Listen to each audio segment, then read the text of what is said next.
नमस्कार दोस्तों, स्वागत है आपका हमारे YouTube चैनल बायो गुरु पर। हमारा टॉपिक चल रहा था प्रकाश संश्लेषण। हमने प्रकाश संश्लेषण की प्रकाशिक अभिक्रिया और अप्रकाशिक अभिक्रिया के बारे में पढ़ लिया था।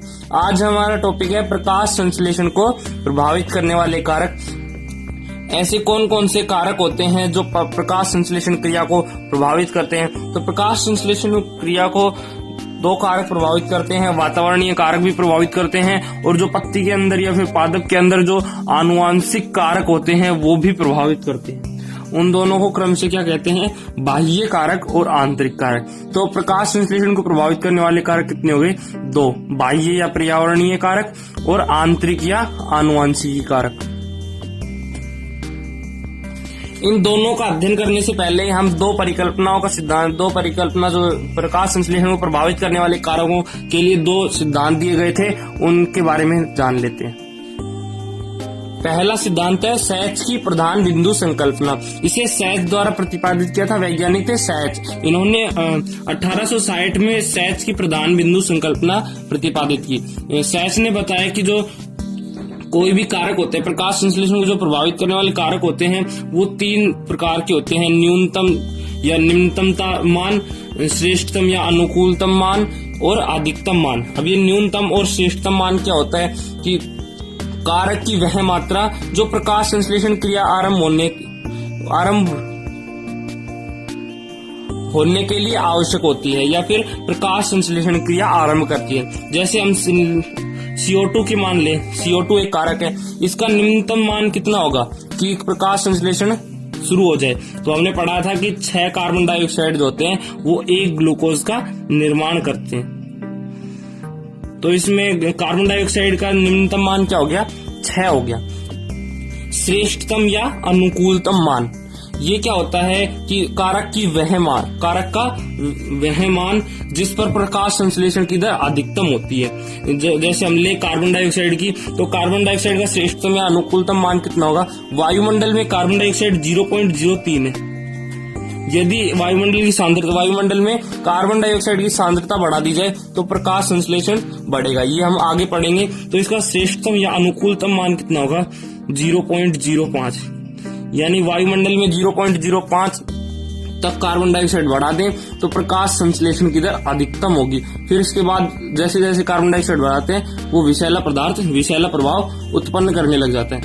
अधिकतम मान, कारक की वह मात्रा जिस पर प्रकाश संश्लेषण की दर रुक जाती है। यानी अभी हमने पढ़ा था कि जो कार्बन डाइऑक्साइड की मात्रा बढ़ाते हैं जैसे जैसे, तो एक टाइम ऐसे आता है कि जो प्रकाश संश्लेषण की जो दर है वो स्टेबल हो जाती है, कांस्टेंट हो जाती है, और फिर और बढ़ाते हैं उच्च सांद्रता होने पर कार्बन डाइऑक्साइड की, फिर वापस से घटता हुआ एक टाइम पर प्रकाश संश्लेषण की दर रुक जाती है। तो उसे क्या कहते हैं? अधिकतम मान। सैच ने इन तीनों के बारे में बताया था। ये इन तीनों को सम्मिलित रूप से क्या कहते हैं? प्रधान बिंदु। इसीलिए जो सैच ने जो संकल्पना दी थी उसे हम सैच की प्रधान बिंदु संकल्पना कहते हैं। प्रधान बिंदु यानी ये तीनों बिंदु: निम्नतम, न्यूनतम, श्रेष्ठतम, अनुकूलतम या अधिकतम मान। अगला सिद्धांत है ब्लैकमैन का सीमाकारी कारकों का सिद्धांत। इसे ब्लैकमैन ने प्रतिपादित किया था 1905 में। इसे न्यूनतम मान का रूपांतरण भी कहते हैं। क्यों कहते हैं? क्योंकि जो ब्लैकमैन था उसने सीमाकारी कारकों का सिद्धांत दिया था। सीमाकारी कारक क्या होते हैं? वह कारक जो न्यून मात्रा में, मतलब जो सभी पदार्थ हैं उनमें सबसे कम मात्रा में जो होगा वो न्यूनतम होगा। इसीलिए सबसे कम मात्रा में भी हमने पढ़ा था निम्नतम तापमान या न्यूनतम मान। इसका ही रूपांतरण कहते हैं, क्योंकि इस ब्लैकमैन ने उसे विस्तार से बताया था कि जो निम्नतम मान होता है वो किस प्रकार प्रभावित डालता है, या फिर सीमाकारी जो पदार्थ होते हैं वो किस प्रकार प्रकाश संश्लेषण की दर पर प्रभाव डालते हैं। ब्लैकमैन ने बताया था कि ऐसी अभिक्रिया हो रही हो जिसमें अनेक कारक हों। जैसे हम प्रकाश संश्लेषण के बारे में पढ़ रहे हैं, तो प्रकाश संश्लेषण में अनेक कारक होते हैं, जैसे CO2, H2O और प्रकाश पर्णहरित। ये सभी कारक हैं वो प्रकाश संश्लेषण की यही अभिक्रिया करते हैं, इनकी आवश्यकता होती है। तो ब्लैकमैन ने बताया था कि जो प्रकाश संश्लेषण की दर है प्रकाश संश्लेषण की दर उक्त समय पर रुक जाएगी जिस पर कोई भी कारक अपने न्यूनतम तापमान के बिल्कुल नजदीक होगा। यानी हम इसे समझे तो इस प्रकार समझ सकते हैं कि ये कोई पौधा है, इस पर जो सूर्य प्रकाश पर्याप्त मात्रा में आ रहा है, सूर्य प्रकाश पर्याप्त मात्रा में आ रहा है, और जो वायुमंडल में कार्बन डाइऑक्साइड है वो भी पर्याप्त मात्रा में, वायुमंडल में कार्बन डाइऑक्साइड भी पर्याप्त मात्रा में, जबकि जो भूमि में जो मृदा जल है वो कम है। तो इसमें सीमाकारी कारक क्या होगा? जल होगा। जैसे हम इसे समझे तो जैसे जो जल है उसके 5 अणु है, 5 मोल जल है, कार्बन डाइऑक्साइड कितना है? जैसे हम मान लेते हैं 7 मोल है, और जो सूर्य का प्रकाश तो पर्याप्त मात्रा में आ ही रहा है। तो अब ये अभिक्रिया कब तक चलेगी? जब तक ये 5 मोल उपस्थित होंगे और इसके 5 मोल उपयोग में ले लिए जाएंगे, तब तक तो प्रकाश संश्लेषण होता रहेगा। अब ये जो जल है, मृदा जल है, वो बिल्कुल न्यून हो गया है। तो कार्बन डाइऑक्साइड चाहे कितना ही बढ़ा दो, प्रकाश भी कितना बढ़ा दो, लेकिन प्रकाश संश्लेषण की अभिक्रिया नहीं बढ़ेगी। क्यों नहीं बढ़ेगी? क्योंकि मृदा जल है वो अपनी न्यून स्थिति में है। तो इसे हम क्या कहते हैं? इस स्थिति में हम जल को सीमाकारी कारक कहते हैं, यानी अपनी न्यूनतम स्थिति में, इसलिए जल को सीमाकारी कारक कहते हैं। अब अगर इस स्थिति में कार्बन डाइऑक्साइड पर्याप्त मात्रा में है, जो सूर्य का प्रकाश आ रहा है वो पर्याप्त मात्रा में, जल पर्याप्त मात्रा में नहीं है। अब अगर हम इसे जल प्रोवाइड करेंगे तो प्रकाश संश्लेषण की दर बढ़ जाएगी। तो ब्लैकमैन ने यही बताया था कि जो सीमाकारी पदार्थ होते हैं वो अगर उनकी सांद्रता में वृद्धि कर दी जाए तो प्रकाश संश्लेषण की दर जो है वो बढ़ जाएगी। अब हम बात करेंगे प्रकाश संश्लेषण को प्रभावित करने वाले जो बाह्य कारक हैं, पर्यावरणीय कारक हैं, जो पौधे से अलग यानी पौधे से बाहर जो कारक उत्पन्न होते हैं उन्हें क्या कहते हैं? पर्यावरणीय कारक या बाह्य कारक। वो बाह्य कारक अगर प्रकाश संश्लेषण की दर को प्रभावित करते हैं तो उन कारकों को क्या कहते हैं? बाह्य कारक या पर्यावरणीय कारक। वातावरणीय बाह्य कारक में पहला है प्रकाश। अब ये आपको पता ही है कि जो प्रकाश संश्लेषण क्रिया होती है उसमें प्रकाश की उपस्थिति होना अनिवार्य है। अगर प्रकाश नहीं होगा, प्रकाश की उपस्थिति नहीं होगी तो प्रकाश संश्लेषण की दर है वो बंद हो जाएगी। तो पहला तो ये हो गया प्रकाश किस प्रकार प्रभावित करता है। दूसरा जो प्रकाश होता है, प्रकाश हमें पता है कि सूर्य से जो प्रकाश की किरणें आती हैं उनमें अलग अलग अनेक वो होती हैं, वेव्स होती हैं, जैसे अल्ट्रा वायलेट वेव्स, माइक्रोवेव्स और जो रेड रीजन एरिया। तो जो पृथ्वी पर जो प्रकाश किरणें आती हैं उन्हें हम रेड रीजन एरिया कहते हैं। ये हम पिछले वीडियोस में पढ़ चुके हैं। तो जो रेड रीजन एरियाज होते हैं, जो रेड रीजन की एरिया जो किरणें होती हैं वो 7 रंगों से मिलकर बनी होती है, 7 रंग से। इनमें जो रेड रीजन एरिया होता है इसकी तरंग, जो प्रकाश की तरंग दैर्घ्य कितनी होती है? 390 नैनोमीटर से 760 नैनोमीटर तक। इतने नैनोमीटर से इतने नैनोमीटर तक की जो तरंग दैर्घ्य वाली किरणें जो होती हैं वो पृथ्वी पर आती हैं। लेकिन उनमें से जो 400 नैनोमीटर से 700 नैनोमीटर के बीच में जो तरंग दैर्घ्य वाली किरणें होती हैं वही प्रकाश संश्लेषण में भागीदारी होती हैं, और जो दूसरी वेव्स हैं यानी 390 से 400 नैनोमीटर यानी 400 से कम की जो तरंग दैर्घ्य वाली किरणें हैं वो प्रकाश संश्लेषण नहीं करेंगी, और 700 नैनोमीटर से अधिक वाली भी नहीं करेंगी। तो इस मान को क्या कहते हैं? यानी 400 नैनोमीटर से 700 नैनोमीटर वाली तरंग दैर्घ्य की प्रकाश किरणें हैं उन्हें क्या कहते हैं? PAR कहते हैं। ये बात आपको याद रखनी है कि PAR किसे कहते हैं। 400 नैनोमीटर तरंग दैर्घ्य वाली प्रकाश किरणों से लेकर 700 नैनोमीटर तरंग दैर्घ्य वाली प्रकाश किरणों की जो उस मान को हम क्या कहते हैं? PAR कहते हैं। अब अगर इसमें भी बात करिए तो हो गई कि जो इतने नैनोमीटर से इतने नैनोमीटर हो गई, इसमें प्रकाश संश्लेषण हो जाता है। यानी इससे कम अगर ये ले तो इसमें यानी 400 नैनोमीटर ले तो प्रकाश संश्लेषण कम होगा, और 700 नैनोमीटर वाली तरंग दैर्घ्य ले तो उसमें अधिक होगा। तो इसमें जो लाल रंग का जो प्रकाश किरणें होती हैं, लाल रंग की और नीले रंग की प्रकाश किरणें, क्योंकि अभी हमने पढ़ा था जो सूर्य से जो आने वाला प्रकाश होता है वो 7 रंगों की किरणों में होता है। तो जो उसमें लाल रंग की किरणें और नीले रंग की किरणें होती हैं वो प्रकाश संश्लेषण अधिकतम करती हैं। और हरे रंग की जो किरणें होती हैं वो प्रकाश संश्लेषण नहीं करती हैं या फिर शून्य करती हैं। अब ये शून्य क्यों करती हैं, इसका हम उदाहरण ले तो जैसे हमें कोई वस्तु है लाल रंग की, तो वो हमें लाल रंग की क्यों दिखती है। ये वस्तु है, ये हमें ये लाल रंग की है, तो ये लाल रंग की ही क्यों दिखती है, क्योंकि प्रत्येक वस्तु कोई ना कोई रंग रिफ्लेक्ट करती है। ये लाल रंग की है तो ये जो सूर्य से आने वाला प्रकाश जो है 7 रंगों का, वो उसमें से जो लाल रंग है, ये लाल रंग की वस्तु दिख रही है क्योंकि ये लाल रंग को रिफ्लेक्ट कर देती है। जो रिफ्लेक्टेड लाइट होती है वो हमारे आंखों पर पड़ती है और हमें ये लाल रंग की दिखती है, और जो बाकी के 6 रंग होते हैं वो अब्जॉर्व कर लेती है। इस कारण हरे रंग में प्रकाश संश्लेषण शून्य क्यों होता है, क्योंकि जो पत्ती होती है, हमें पता है पत्ती जो है वो हरे रंग की है। हरे रंग की क्यों है, अभी हमने बात की क्योंकि कोई भी वस्तु उसी रंग की क्यों दिखती है।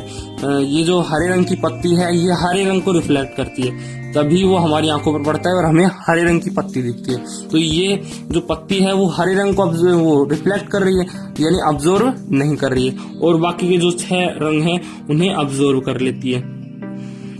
बाकी के 6 रंग अब्जॉर्व कर लेती है लेकिन हरे रंग को रिफ्लेक्ट कर देती है, इसीलिए हमें जो पत्ती है वो हरे रंग की दिखती है। अब हरे रंग को रिफ्लेक्ट कर देगी यानी अब्जॉर्व नहीं करेगी, तो प्रकाश संश्लेषण हरे रंग की जो प्रकाश किरणें हैं उसमें नहीं होगा। अब ये तो बात हो गई प्रकाश तरंग दैर्घ्य की। अब हम बात करें प्रकाश तीव्रता की। तो जैसे जैसे हम प्रकाश की तीव्रता बढ़ाते हैं तो प्रकाश संश्लेषण की जो दर है वो बढ़ती रहती है, लेकिन एक समय ऐसा आता है कि जब प्रकाश संश्लेषण जो प्रकाश की तीव्रता बढ़ाने पर भी, प्रकाश की तीव्रता निरंतर बढ़ रही है लेकिन प्रकाश की तीव्रता बढ़ाने पर प्रकाश संश्लेषण की जो दर है वो नहीं बढ़ती है, कांस्टेंट रहती है।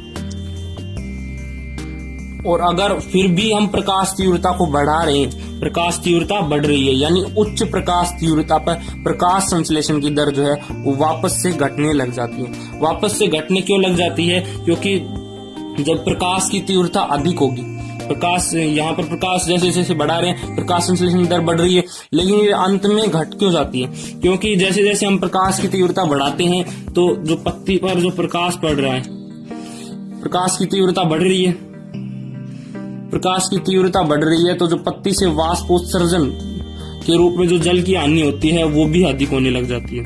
जल अधिक वाष्प के रूप में बाहर निकलने लग जाता है, और जब जल की कमी हो जाएगी यानी जो प्रकाश संश्लेषण जो मुख्य घटक है जल, उसकी कमी होने लग जाएगी तो प्रकाश संश्लेषण दर ऑटोमेटिक घट जाएगी। और अगर जल की हानि होगी तो इसमें पत्ती में जो रंध्र उपस्थित होते हैं जहां से वाष्पोत्सर्जन होता है वो बंद हो जाएंगे, और रंध्र बंद हो जाएंगे तो जो कार्बन डाइऑक्साइड का जो विनिमय है यानी अंदर आ रही है कार्बन डाइऑक्साइड वो नहीं होगा, और कार्बन डाइऑक्साइड से ही कार्बोहाइड्रेट का निर्माण होगा, तो जो प्रकाश संश्लेषण दर है वो घट जाती है। या फिर जब प्रकाश उच्च प्रकाश तीव्र होती है, जब प्रकाश की तीव्रता अधिक होती है तो जो कोशिका जो पत्ती होती है इसके अंदर जो इसके पत्ती के कोशिकांग होते हैं जैसे हरित लवक, माइटोकॉन्ड्रिया, ये सब नष्ट होने लग जाते हैं, इनमें विकृतीकरण आ जाता है। इस कारण भी प्रकाश संश्लेषण दर घट जाती है। प्रकाश संश्लेषण की दर घटने को हम क्या कहते हैं, आपतन कहते हैं। आपतन किसे कहेंगे, प्रकाश संश्लेषण की दर घटना, प्रकाश संश्लेषण की दर घटने को हम क्या कहेंगे, आपतन कहते हैं। हमारा पहला बाह्य कारक पूरा हो गया है, अगला बाह्य कारक है कार्बन डाइऑक्साइड। हमें पता है कि जो वायुमंडल होती है उसमें कार्बन डाइऑक्साइड कितना होता है, 0.03%। ये पौधों के लिए पर्याप्त कार्बन डाइऑक्साइड होता है, तो इसमें अगर वायुमंडल में हम कार्बन डाइऑक्साइड की सांद्रता को अगर बढ़ा दें तो कार्बन डाइऑक्साइड की सांद्रता बढ़ाने पर प्रकाश संश्लेषण की दर भी बढ़ जाती है। कब तक बढ़ती है, ये भी निश्चित समय तक ही बढ़ती है, फिर वापस से कांस्टेंट हो जाती है या फिर वापस माइनस में आ जाती है। प्रकाश संश्लेषण की दर कब तक बढ़ेगी, जब तक कि कोई बाह्य कारक जो होता है या फिर आंतरिक कारक होते हैं वो सीमाकारी ना हो जाएं। अब सीमाकारी कैसे होंगे, अभी हमने एक उदाहरण लिया था कि जो पौधा है इसमें जल कम था, अब हम इसे पर्याप्त जल दे रहे हैं, जल की मात्रा पर्याप्त है और जो प्रकाश संश्लेषण प्रकाश है उसमें वो भी पर्याप्त आ रहा है। अब इसमें कार्बन डाइऑक्साइड की सांद्रता हम निरंतर बढ़ा रहे हैं, कार्बन डाइऑक्साइड की सांद्रता निरंतर बढ़ा रहे हैं, यानी जो पहले कार्बन डाइऑक्साइड 7 मोल थे और अब हमने जल की मात्रा भी बढ़ा दी, यानी इसमें 10 मोल कर दी जल की मात्रा। अब कार्बन डाइऑक्साइड को हम निरंतर बढ़ाए तो प्रकाश संश्लेषण बढ़ेगा। 10 कार्बन डाइऑक्साइड बढ़ा दी हमने, जैसे 10 कार्बन डाइऑक्साइड के मोल हो गए तो इसमें प्रकाश संश्लेषण अधिक होगा। और जैसे जैसे हम प्रकाश जो कार्बन डाइऑक्साइड है वो अधिक बढ़ाते जाए, जैसे 14 कार्बन डाइऑक्साइड मोल कर दिए, तो अब क्या होगा कि ये जो 10 मोल का जल है ये तो प्रकाश संश्लेषण कर लेंगे, अब ये जो इसके 10 मोल भी कर लेंगे। अब इसके कितने बचे? 4 मोल। अब ये कार्बन डाइऑक्साइड प्रकाश संश्लेषण कर सकता है और अब जल न्यून हो गया, यानी जल सीमाकारी हो गया। तब प्रकाश संश्लेषण की दर जो है वो वापस घटने लग जाती है। जब कोई अन्य पदार्थ सीमाकारी हो जाए तब तक कार्बन डाइऑक्साइड की सांद्रता बढ़ाने पर प्रकाश संश्लेषण की दर बढ़ती है। ये वृद्धि कितने तक होती है? सामान्यतः जो पौधे होते हैं अगर उनमें कार्बन डाइऑक्साइड, वायुमंडल में कार्बन डाइऑक्साइड 1.1% तक कर दी जाए तब तक वृद्धि होगी, क्योंकि जल और जो बाह्य कारक और जो बाह्य कारक हैं वो पर्याप्त मात्रा में उपस्थित हैं। यदि 1.1% वायुमंडल में 1.1% कार्बन डाइऑक्साइड हो तो जो कार्बन डाइऑक्साइड अगर 1.1% हो तो प्रकाश संश्लेषण दर उच्चतम होगी। इससे अधिक बढ़ाने पर प्रकाश संश्लेषण की दर वापस से घट जाती है।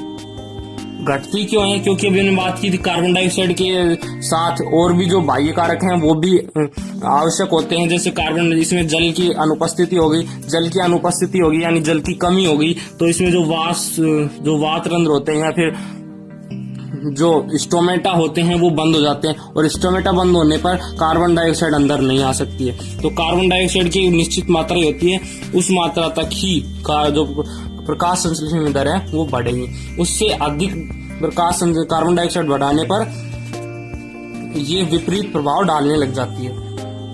अब हम बात करें C3 पादपों और C4 पादपों की। ये तो सामान्य पौधों के लिए हो गया।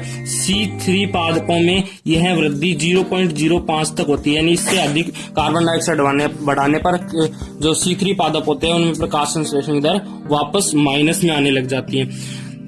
जबकि जो C4 पादप होते हैं इनमें यह वृद्धि कितने तक होती है? 0.03, यानी 0.03 ही इनके लिए आवश्यक होती है। इससे अधिक करने पर का जो प्रकाश संश्लेषण दर है वो वापस से घट जाती है।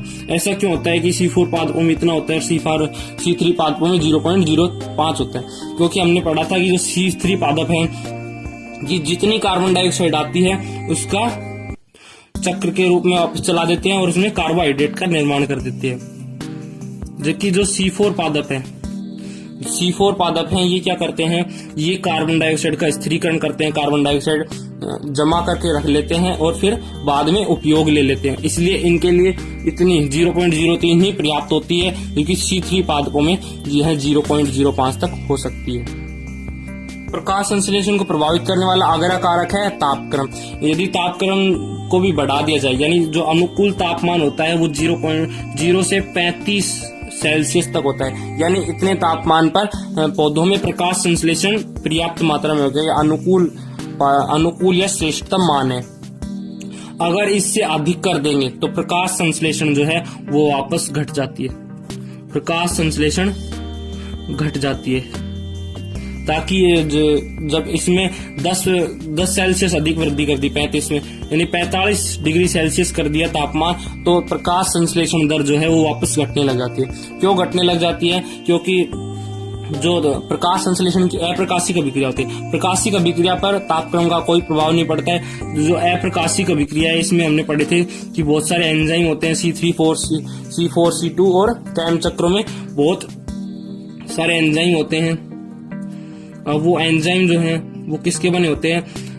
हमने पिछले चैप्टर में पढ़ लिया था कि जो एंजाइम होते हैं वो प्रोटीन के बने होते हैं, और जो प्रोटीन होता है वो उच्च तापमान पर विघटित होने लग जाता है, यानी टूटने लग जाता है। तो जो एंजाइम है वो उच्च तापमान की मात्रा में एंजाइम विघटित होने लग जाते हैं, जिससे तापमान में बढ़ोतरी करने पर प्रकाश संश्लेषण दर है वो घट जाती है।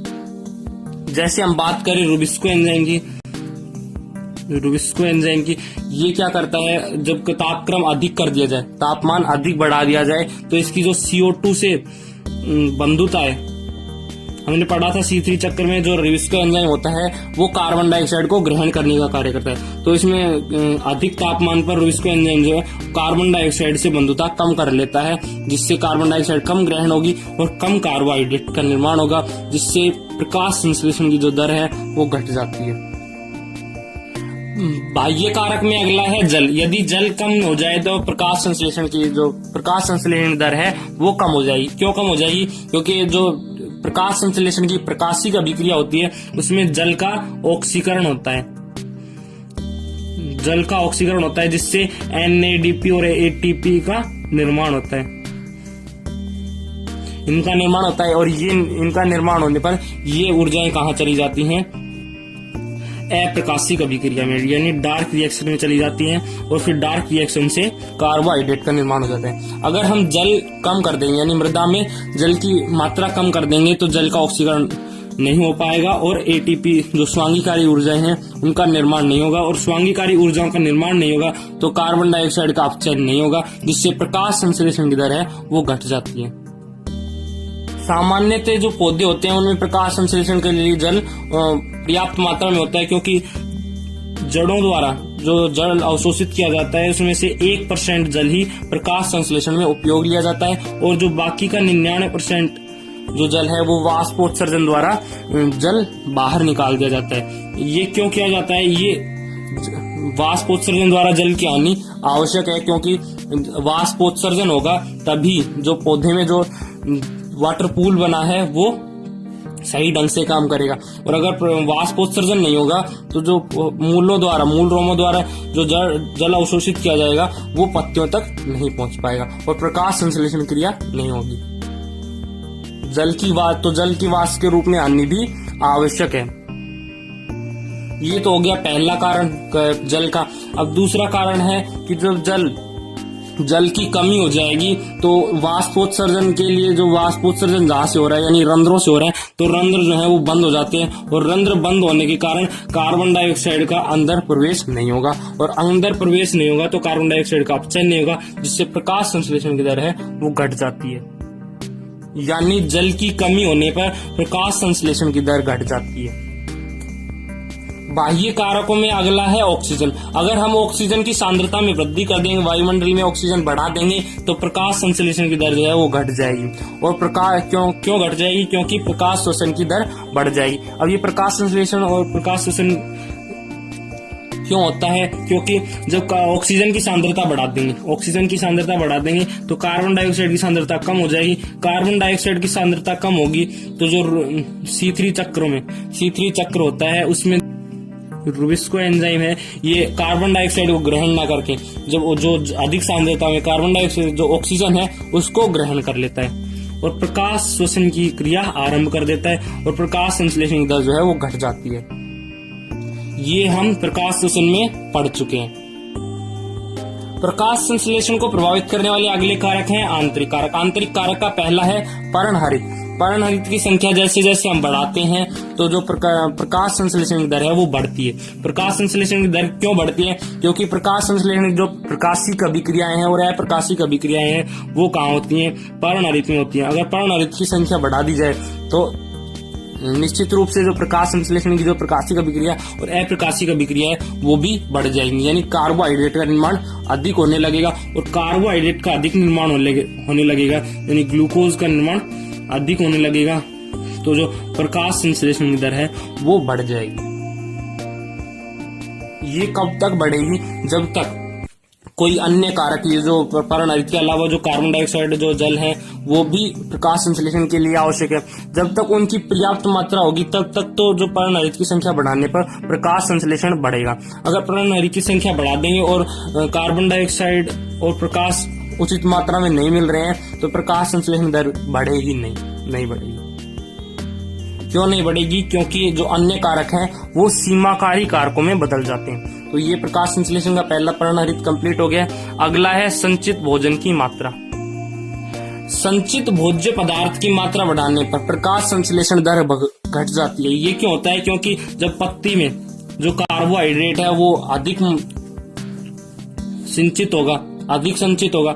यहाँ पर कार्बोहाइड्रेट है, तो इससे जो पत्ती है इसमें जो पर्णहरित है उसे उचित प्रकाश नहीं मिलेगा, और उचित प्रकाश नहीं मिलेगा तो प्रकाश संश्लेषण की दर घट जाएगी। और जब ये जो संचित पदार्थ है ये अन्य जगह स्थानांतरित होगा तो प्रकाश संश्लेषण की दर वापस से बढ़ जाएगी। आंतरिक कारकों में अगला है पत्ती की आंतरिक संरचना, यानी जो पत्ती के अंदर जो रंध्रों की संख्या, अगर रंध्रों की संख्या अधिक होगी तो कार्बन जो प्रकाश संश्लेषण की दर है वो बढ़ जाएगी, प्रकाश संश्लेषण बढ़ जाएगी। क्योंकि जब रंध्र अधिक संख्या में होंगे तो कार्बन डाइऑक्साइड अधिक आएगा, और अधिक आएगा तो कार्बोहाइड्रेट का निर्माण अधिक होगा, जिससे प्रकाश संश्लेषण की दर बढ़ जाएगी। अगला है रंध्रों का वितरण। यदि रंध्र, जैसे कोई पत्ती है, इसमें रंध्र एक साइड, यानी यहाँ पर रंध्र अधिक हो, यहाँ पर अधिक रंध्र हो तो, और यहाँ पर रंध्र अनुपस्थित हो, तो ये रंध्र क्या करेंगे, यहाँ जो इसके आसपास की जो वायु है इसमें कार्बन डाइऑक्साइड है उसे ग्रहण कर लेंगे, और जो बाकी के जो बाहर का जो वातावरण है उससे कार्बोहाइड्रेट नहीं लेंगे। और अब ये जो दूसरी पत्ती है इसमें रंध्रों का वितरण अलग अलग है, तो ये रंध्र यहाँ से लेगा, ये रंध्र इस प्रकार, ये जो संपूर्ण पत्ती के चारों तरफ जो कार्बन डाइऑक्साइड है वो ग्रहण कर ली जाएगी। तो जो रंध्रों का वितरण है वो भी प्रकाश संश्लेषण को प्रभावित करता है। अब ये अधिक कार्बन डाइऑक्साइड ले रहे हैं, इसकी तुलना में कार्बन डाइऑक्साइड अधिक ले रहे हैं, तो इस पत्ती में प्रकाश संश्लेषण की दर अधिक होगी। अगला है रंध्र की संरचना। रंध्र की संरचना भी प्रकाश संश्लेषण को प्रभावित करती है। प्रकाश संश्लेषण को प्रभावित कैसे करती है? यदि जो मरुद्भिद पादप होते हैं उनकी पत्तियों में क्या होते हैं, रंध्र धसे हुए होते हैं, पत्ती के अंदर धसे हुए होते हैं, और धसे हुए होने के कारण उनमें वाष्पोत्सर्जन भी कम होता है और कार्बन डाइऑक्साइड भी अंदर कम आती है। यदि रंध्र बाहर निकले हुए होंगे तो उनमें कार्बन डाइऑक्साइड अधिक होगा, और अगर रंध्र अंदर स्थित होंगे तो उनमें प्रकाश संश्लेषण दर कम होगी। तो संरचना, जो रंध्रों की संरचना होती है वो भी प्रकाश संश्लेषण को प्रभावित करती है। और अगला है पत्ती की संरचना। पत्ती की संरचना भी प्रकाश संश्लेषण को प्रभावित करती है। जैसे ये सन से रेज आ रही है, एक तो पत्ती इस प्रकार है, इस पर जो क्षेत्रफल है, जो सनलाइट का जो क्षेत्रफल है गिरने वाला वो अधिक है, जबकि कोई पत्ती इस प्रकार है, कोई पत्ती इस प्रकार है, तो इस पे जो सनलाइट की रेज है वो कम गिरेंगी, यानी क्षेत्रफल कम होगा, और क्षेत्रफल कम होगा तो इसमें प्रकाश संश्लेषण कम होगा, क्योंकि प्रकाश पर्याप्त मात्रा में नहीं मिल रहा है, और इस पत्ती में जो प्रकाश है वो पर्याप्त मात्रा में मिल रहा है। इस कारण पत्ती की संरचना के कारण भी प्रकाश संश्लेषण दर बढ़ती और घट जाती है। तो ये कुछ कारक थे, आंतरिक और बाह्य कारक, जो प्रकाश संश्लेषण की दर को प्रभावित करते हैं।